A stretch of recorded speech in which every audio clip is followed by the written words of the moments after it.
Cool. 1 second, let me set a timer.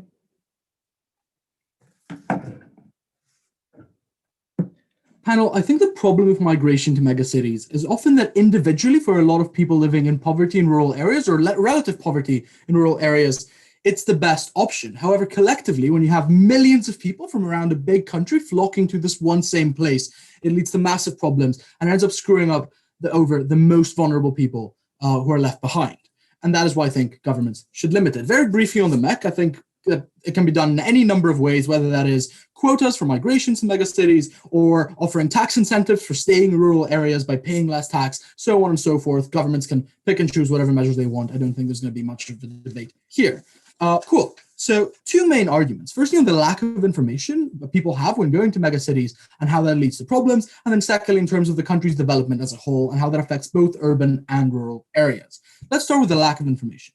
Why is this important? It's important because I think specifically for poor people in developing countries who likely don't have a broadband connection or likely don't have access to a lot of streams of information, I think their information is limited anyway, and it's important that the government makes sure that they don't do something that doesn't actually benefit themselves. I think there are three ways in which they lack information. Firstly, when you hear about people who've already migrated to megacities, you're only likely to hear about the success stories, that 1 in a million case of someone who made it big. Why is that? Because obviously their family is really proud about them back in the village. They tell everyone. You hear about the person 2 villages down the road who had that happen to them. No, thank you. Unless it's a clarification, it's not no. Secondly, I think conversely, people who fail are less likely to say something about it because they feel the shame, right? Their family invested in them in a brighter future. They're less likely to tell them what happened. They're less likely to write back, and they will even possibly lie. And thirdly, though, I think people have a tendency to think that we are the exception. We all individually think this. So you're look, even if the odds are against me, I will go to the capital. I'll go to this megacity of 10 plus million people and I will succeed. Obviously, if everyone thinks that way, it's unlikely that happens, right? And that is when the government steps in. What this means is that you have thousands, if not millions of people flocking to these cities, whereas few are ever able to succeed. The impact is actually terrible. Firstly, you get less money and jobs per person in these cities. Obviously, the city cannot cope with the amounts of poor people coming in. Obviously, these people, no thank you, are not bringing a lot of capital with them, which means they're all going after the same low-paid jobs, and there just aren't enough of them, right? Secondly, I think there isn't enough physical space. Note that a lot of cities are built around physical barriers, whether that is between mountains or by the coast. A lot of their sort of surroundings are blocked by physical barriers, meaning there just isn't the space to develop enough areas to house people. But even if there is, note that the people coming in again are really poor. What this means is they don't have the money to build proper houses or subsidize building new communities. So they often end up building in slums, which is sort of the cheapest form of accommodation you could get. The problem with this is manyfold. You have increased diseases in slums. I think that becomes highly relevant when you have global pandemics and whatnot, but also means just less sanitation, more crime at the point at which you have thousands of people cramped together in a small space. Also note that if the government, no thank you, later does develop and wants to do something about this, it is very politically unpopular to clear out slums because it looks like kicking people out of their homes with bulldozers. That is why Brazil has been unable to get rid of the slums around Rio, because people now live in them and have lived in them for generations. That means if you don't develop sustainably the first time around, it becomes much harder to do so later and condemns generations down the road to live in abject poverty and really unsanitary conditions. What this means that for a lot of people, the quality of life they get in these cities is actually worse than the quality of life they had back in their rural areas because they were around at least clean air, space to walk around, a roof over their heads, even if they weren't rich. Why is this important? Firstly, because the government should protect these people, but also those who already live in these cities from having their quality of life diminished. This is both a principle claim, but also a practical one, because I think it leads to unnecessary deaths and people just generally being sad and having negative utility. Before I move on, CO, do you have a POI? Yeah, if life is so bad in these cities, why can they not go back home?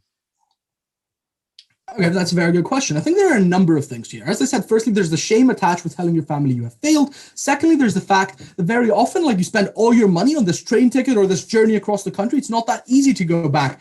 And thirdly, there's always this idea that, I may not have made it in my first 5 years here, but I may do so in the future. But obviously, very often that doesn't happen. You're just in a cycle of false hopes. I think those are all reasons why that doesn't happen. Now moving on to development, because I think often development for developing countries comes in the form of FDI, right?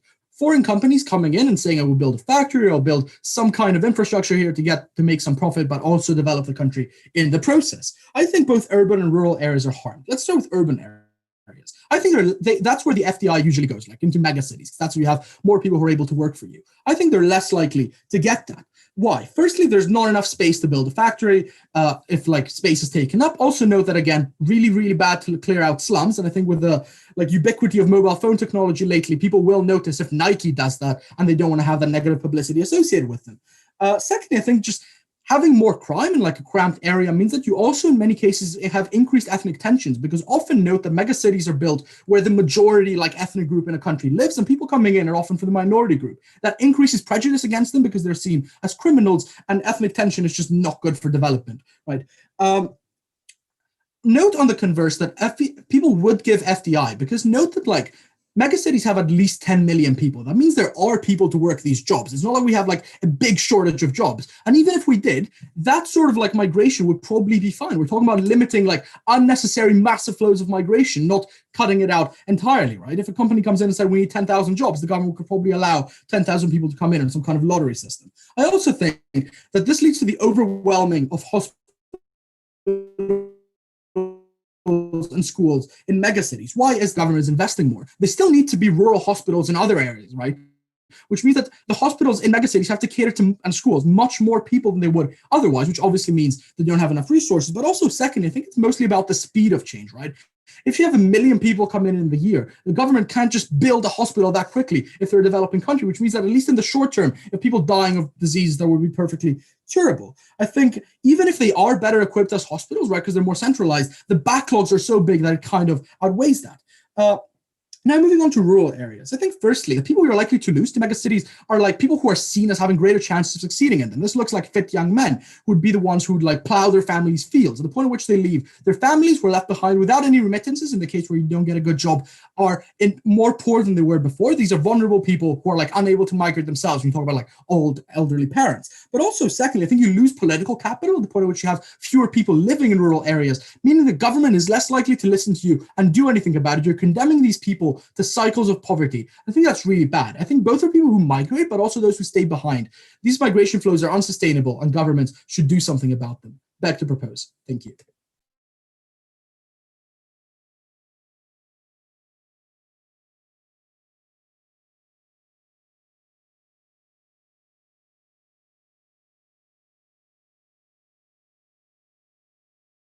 I'd like to thank the previous speaker for a very fine speech. Quick check out that panel is also ready. Yes, all good. Then I'm very happy to call upon the leader of opposition. Hey.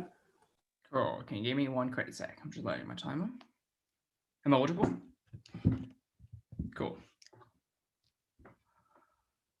In 3, 2, 1.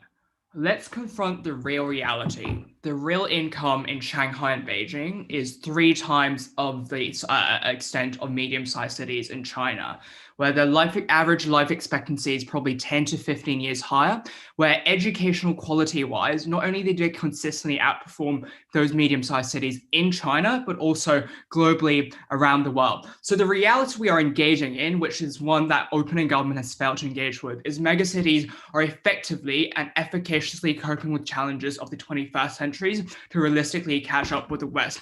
So it is extremely patronizing for OG to stand up and say, oh, we're condemning them to live in, sluggish, poor regions, where we're actually uplifting the mass to be able to catch up to those particular standards. 3 parts of my speech. Firstly, laying out the future that we actually envision and why we think we should contextualize this particular policy into the developing world for them to build megacities. Secondly, I'm going to explain, the economic and social efficiencies in terms of running megacities. And finally, probably dealing with some of the, potential threats that these cities are going to be encountering in the future.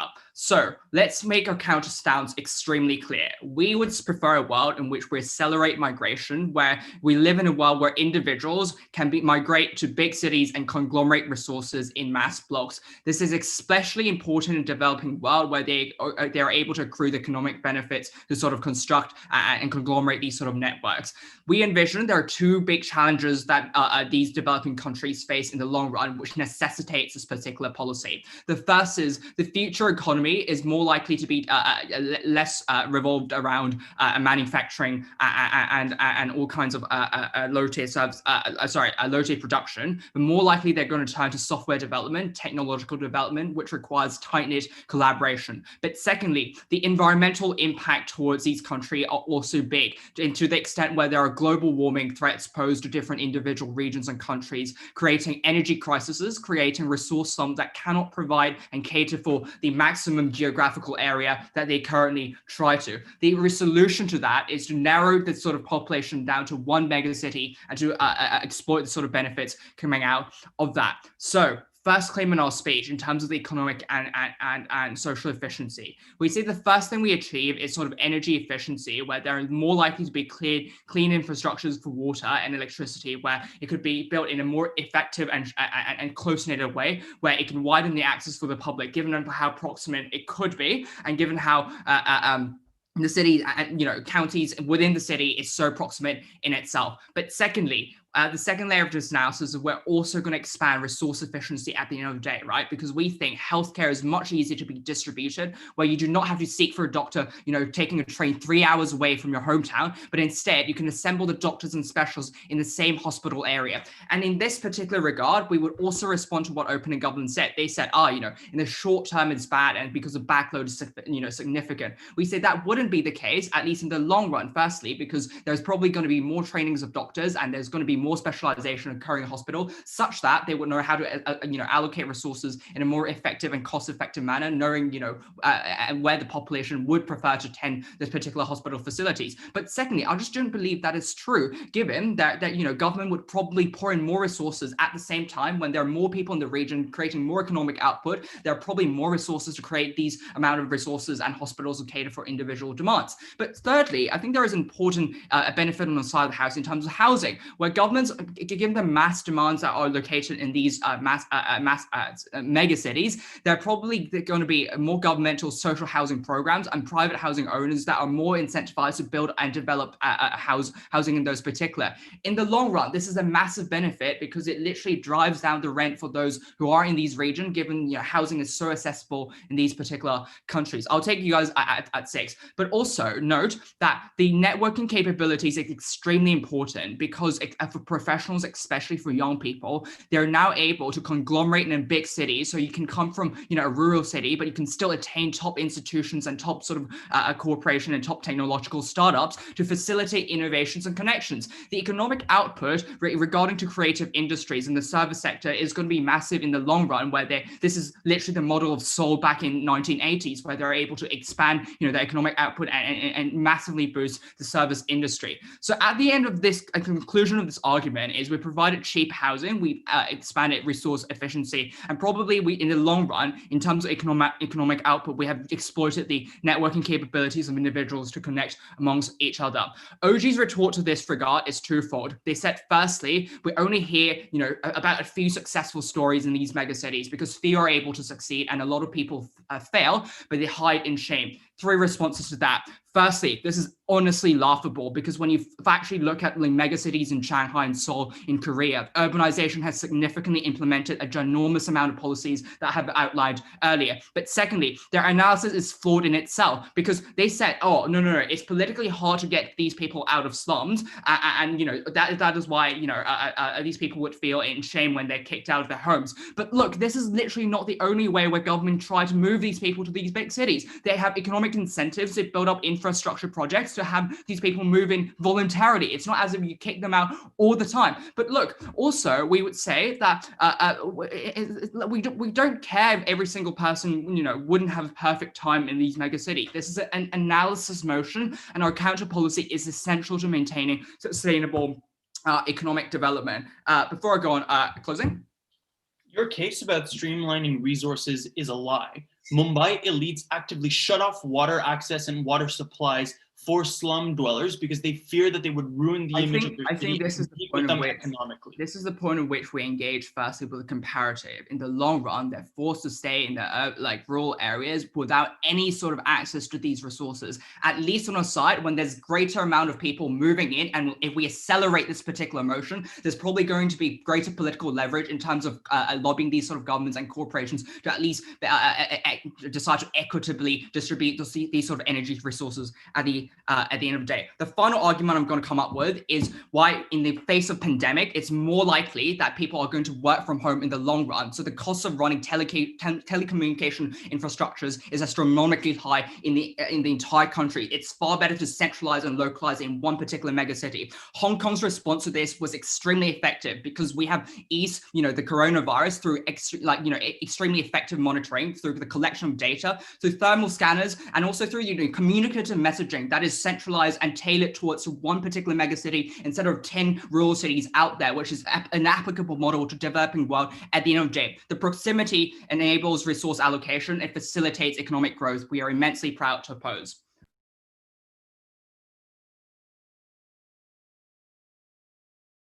I'd like to thank the previous speaker for a very fine speech. Quick checkup that my panel is also ready. Then I'm very happy to call upon the Deputy Prime Minister. Hey. Hi, can you hear me? Great.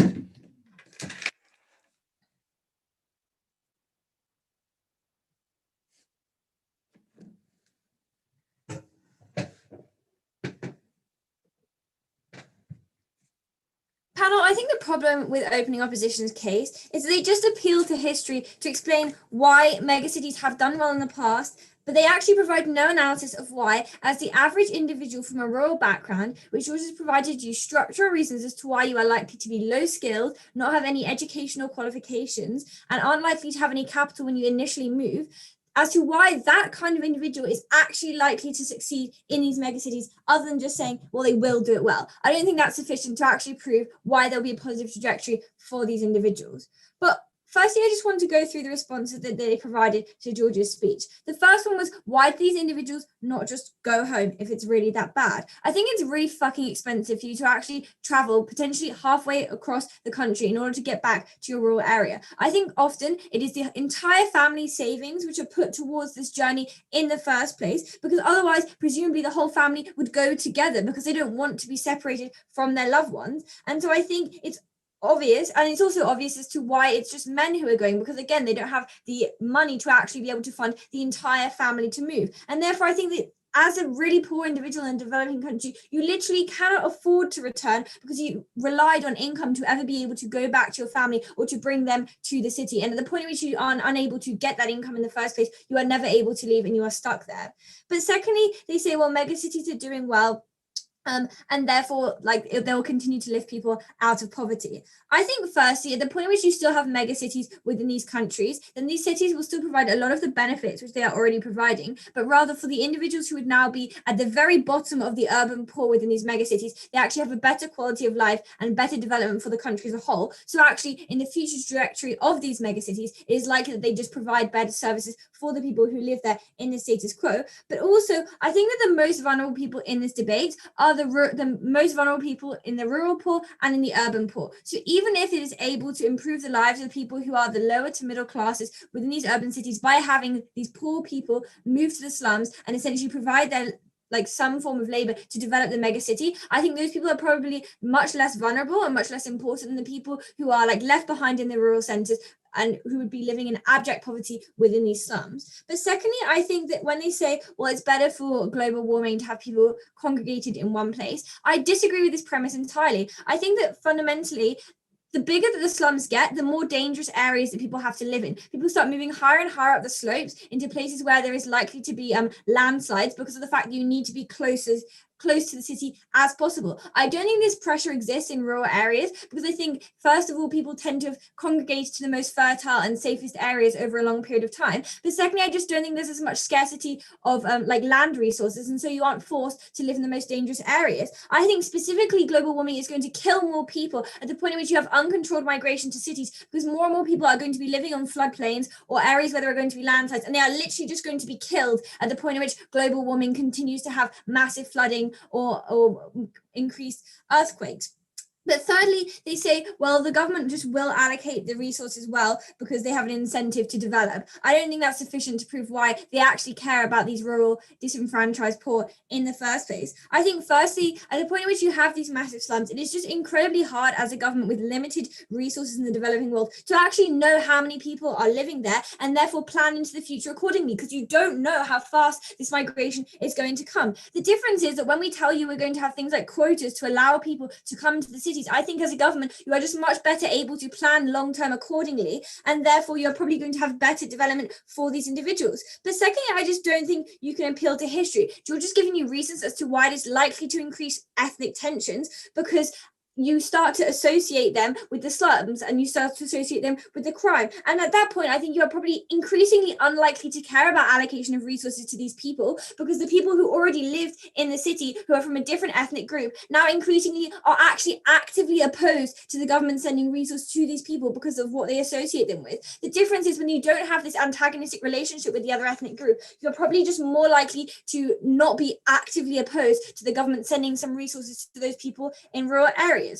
I want to move on to some rebuttal to the outstanding points that we get from OO. The first is that, well, they can just lobby the government to allocate the resources. Firstly, I think that's incredibly idealistic. I think a lot of poor people are so focused on trying to just survive and actually make ends meet, they don't have the time to do things like randomly mobilize in political areas. Secondly, I think that at the point in which, as we've already explained, there is growing tensions and prejudice towards this ethnic group, I think it becomes increasingly more difficult to lobby this government, who is likely to be from the major ethnic group anyway, because of things like colonial prioritization of specific ethnic groups within the center. But secondly, they say that, well, in the pandemic, this is really good because people will be working from home. First of all, I think their example of Hong Kong. Hong Kong is just a developed country and has literally one megacity. But secondly, I think that it is just ridiculous to assert that the people living in these slums are even going to have access to things like computers to be able to work from home. But also, given they are low skilled, I'm not sure why suddenly all these manual jobs are going to be on Zoom. I don't think that's realistic. And so I think that drops out of the debate. I'll take a POI from closing if they have one.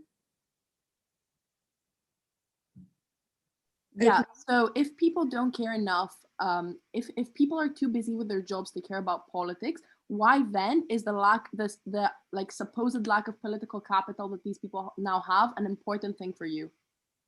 So first of all, I think that they will have more political capital in the rural areas, because at the point in which you've got FDI and you decide to build a road between those two cities, at the point in which you build a road, people are likely to be able to go to that roadside and develop, and therefore gain some political capital by the fact they are developing it in a more sustainable way. But also secondly, I think they probably just have more ability to do that in rural areas when they are not in such levels of abject poverty, because I think George is giving you structural reasons as to why people are likely to have a better quality of life in these rural areas, and also there is just less ethnic tension, and therefore when these people do want to mobilize or do petition for political things, they are just more likely to get it, even if they have the exact same amount of time on both sides of the house, because now the major ethnic group is not quite as actively opposed to those people getting some of the government spending, because they don't have this antagonistic relationship with them, because they don't stereotype them as being people who are associated with crime and with slums and with ruining the like idealistic vision of their city. And so at that point, I think that even if you have the same amount of time on both sides of the house, you are more likely to succeed in that scenario.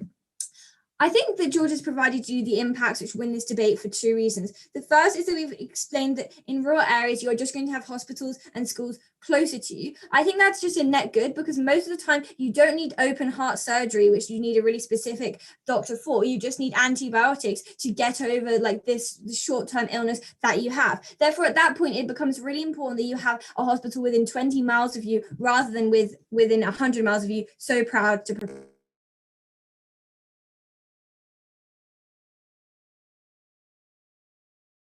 I'd like to thank the previous speaker for a very fine speech. Quick checkup that my panel is also ready. Then I'm very happy to call on the Deputy Leader of Opposition. Here.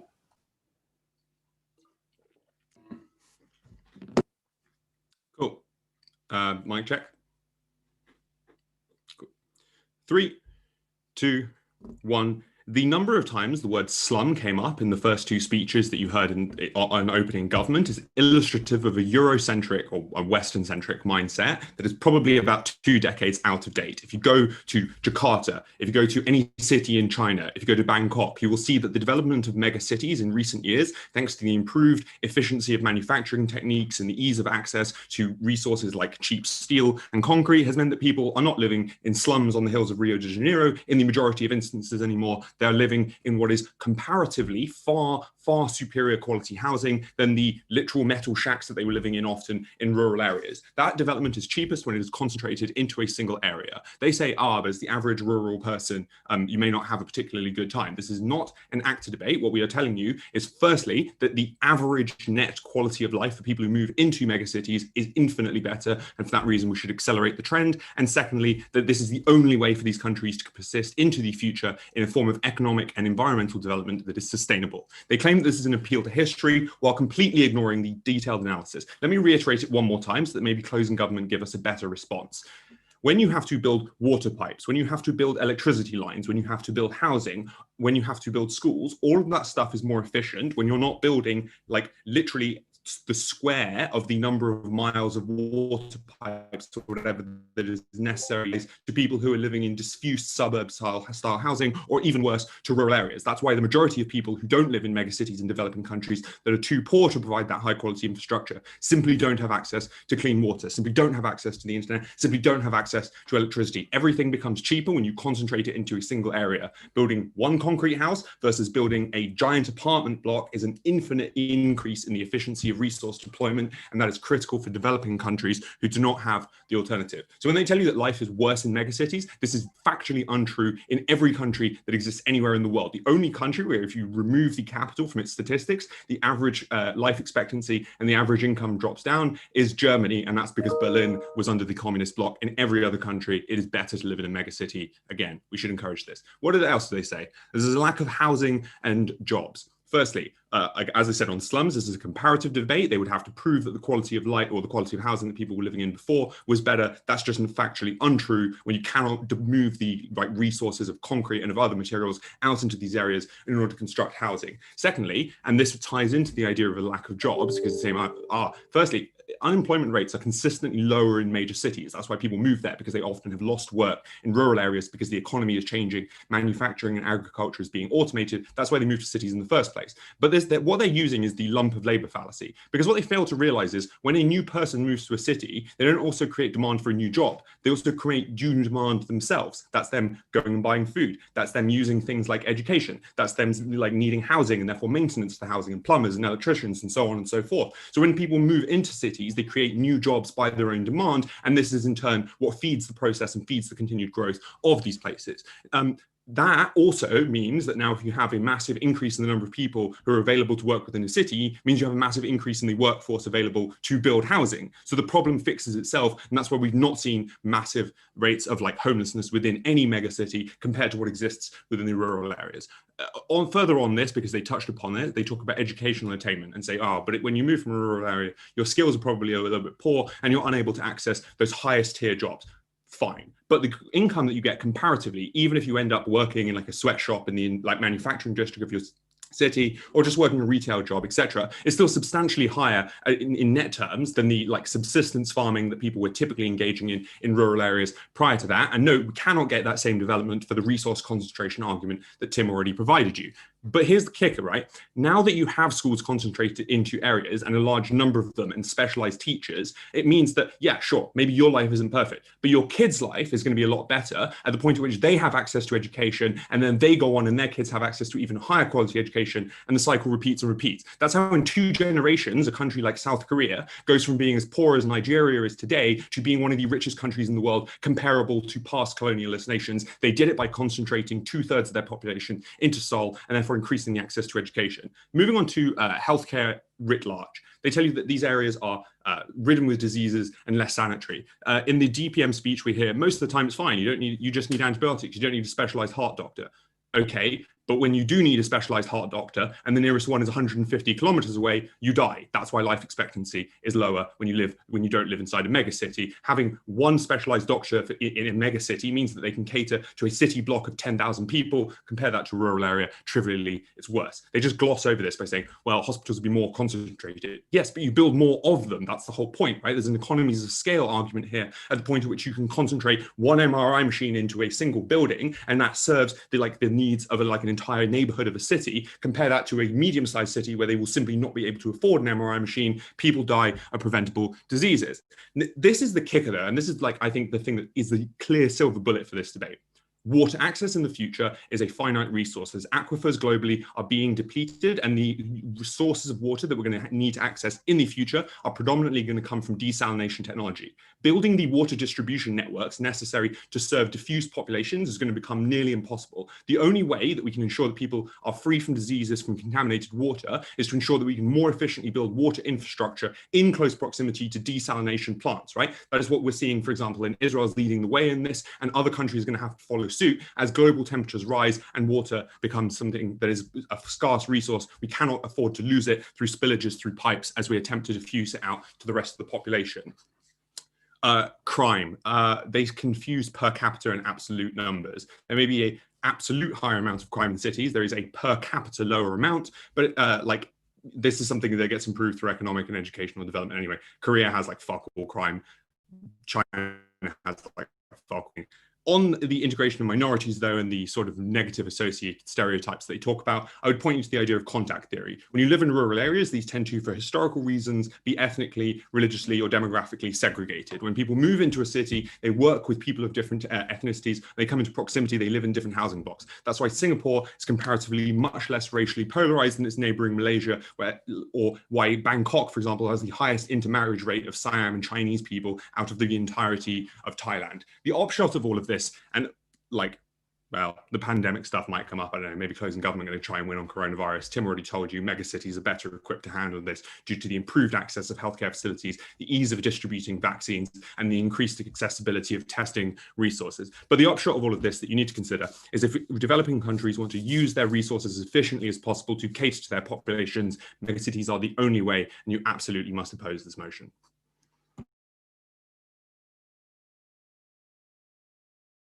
I'd like to thank the previous speaker for a very fine speech. Can I check that my panel is also ready?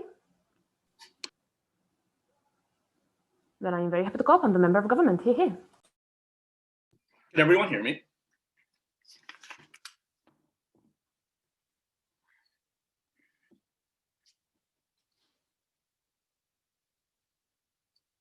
Thank you. I'm going to do three things. First of all, I'm going to talk about the political incentives of the middle class within urban areas, washing out a lot of the material you got so far out of opening opposition. Secondly, I'm going to talk about the race to the bottom for migrant workers and why it is that the limiting of this means that you're likely to see higher things such as higher wages and less likelihood of things such as union busting. And then finally, I'm going to explain to you why it is that we massively improve economic development within rural areas. 2 notes about opening half so far. First of all, there's very little analysis about the change of this policy, right? So far, so much of this debate is just would you prefer to live in an urban area or a rural area? But very little analysis about what the world looks like when this policy is actually put into place. The second thing is that it mischaracterizes who moves into megacities. It is not just rural migrant workers, although that is a majority of them, and we're going to talk about them in a second, but also it is oftentimes the elite within rural areas that are highly educated. For example, in China, pretty much everybody that gets the top 2% in your test score ends up going to an urban area, goes to a university there, and ends up taking a job there instead. First argument then, what is it that the middle class sees when there's a massive influx of migrants? And this is important because while opening opposition says to you that services exist, there's very little analysis as to why those services will be given towards these individuals. And Gautier flags this in a POI, which is there is a reason why it is within China when migrant workers come in or migrants come in general, they're given visas that identify whether or not they came from a rural region or whether they were born within that urban area. And those visas determine what services you're actually allowed to access. Why is this the case? Because the middle class sees the migrants that are coming into the city as a threat in 2 ways. First of all, they see them as a threat for competition for jobs. When it is that I'm born and raised in the city, these people are the potential ones that can outcompete me. Secondly, though, they see it as a zero-sum game for funding, i.e., building a hospital within a rural area takes away money from me disproportionately too, by the way, especially given that most of these migrants were likely to be poorer than I was, meaning that more of my tax money goes towards them. What are the consequences of that? The consequence of that is the restrictive access to a lot of these services that Gautier has already flagged. So it looks like things such as Mumbai cutting off water for most of the slums within Mumbai as well. It looks like Cape Town, in which people in townships never get the access to any of the services that opening opposition wants because they are geographically further away and the middle class do not want to fund those services. That is why there are restrictions to the people that are migrants. Given that's the case, then, this largely washes out opening opposition because there's very little incentive analysis about what the governments want to do and why they're willing to give these services. Second argument, then, what happens in the race to the bottom? Let's be very clear. Businesses, because of this policy, are always able to find a supply of workers. That means that because of the massive influx of immigration into a lot of these countries, there are more individuals, meaning they can offer jobs for lower wages and lower workers' regulations. What are the consequences of that? First of all, migrant workers are increasingly pushed into more exploitative contracts. That's why it is in Singapore, for example, you oftentimes have people that sign into contracts in which for the first 6 months in which they work, they're actually not allowed to get paid. This is something that actually happens. The quality of life for migrant workers is absolutely awful. I think a world in which you limit migration is one in which the race to the bottom becomes increasingly less likely to happen because the supply of labor that you have is simply diminishing significantly more. Secondly, though, there is massive union busting. There is massive push against people and workers, especially in companies, from getting them more rights and more things such as an increased wage. The reason why is because businesses always have an increased supply. So if it is that a union wants to go on strike, they say, we will just hire more of the migrant workers instead. Once again, this capacity is less likely when you limit this migration. Opening opposition tries to rebut this by saying, oh, but you create new jobs. No, because people are priced out of the market most of the time because of, as I've identified, most of these people are largely poor. So it's unlikely to be the case that you create a bunch of these new jobs anyways. This is important because there's very little analysis out of opening government so far as to what the change in this policy is and why limiting this migration is likely to happen. Final argument then, what happens into a lot of these rural areas? So I think this is quite important because so far what you've gotten out of opening government is number one, fit young men leave. And secondly, the rural area is likely to be better in terms of quality of life. What we're going to prove is that we improve the lives of people within rural areas. This is important for two reasons. First of all, it's going to explain why we solve this race to the bottom, because it explains the challenge of opposition as to why people can't just go back. And secondly, rural people are also important because many of people are still geographically trapped within a lot of these rural areas, no matter whose side in this motion you support. Given that's the case, then we're going to prove why life gets better for people in rural areas. Right now, the problem is one of brain drain, and it is one in which development is usually urban-centric. For example, Doi Moi policies in Vietnam disproportionately always meant that FDI goes into urban areas. What does the brain drain look like? It looks like three things. First of all, the tax base of rich individuals within rural areas leaves, and the political capital of them leaves, meaning that services never go into rural areas. Secondly, the highly educated within rural areas also leave, meaning that you no longer have a skilled labor force within that area. And third of all, businesses leave as well. So notably, many of these people, though, even though they leave to megacities, want to stay because they have family there. They've lived there all their lives. And a lot of them are from that ethnic community as well. Importantly, then, why is that we improve the lives of people in rural areas? Why do businesses decide to go to rural areas? Three reasons. First of all, because as I've identified, the labor and the highly skilled labor stays. Secondly, because the consumer base stays, because there's no more purchasing power leaving out of these rural areas into urban areas. And because of that, businesses are not following that consumer base suddenly inside of an urban area as well. Finally, because you oftentimes allow for more competition within rural areas as well, because when you have many of these businesses, they compete against things such as ineffective state-owned enterprises within a lot of these areas that don't guarantee the goods that people in these areas oftentimes need. What we identified on closing government are the problems of brain drain and the problems of the race to the bottom. And we were the only team that was comparative enough to tell you what the change in this policy looks like. Proud to stand on CG. I'd like to thank the previous speaker for a very fine speech. Quick check of the